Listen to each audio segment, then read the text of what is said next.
এইটা আমি বলবার পর ওই বিএনপির 2-4 জন তারা আবার টকশোতে বলেছে যে বিএনপি কয় বছর থাকবে, এটা নিয়ে দেখি অনেকের খুব মাথা ব্যথা। মাথা ব্যথা থাকবে না, কেন থাকবে?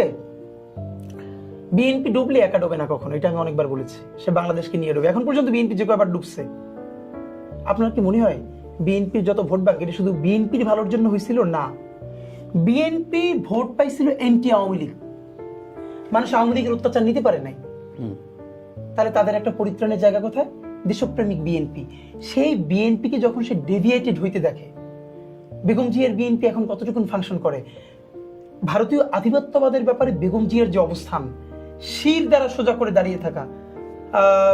প্রণব মুখার্জি ঢাকায় আসলেন, ওনাকে ডাকলেন, কিন্তু ওনার তখন হরতাল চলে। উনি বললেন আমি যদি গাড়ি নিয়ে বের হই তাহলে বলবে যে অন্যের গাড়ি বন্ধ, আমার গাড়ি কেন, আর আমি তো হেঁটেও যেতে পারবো না।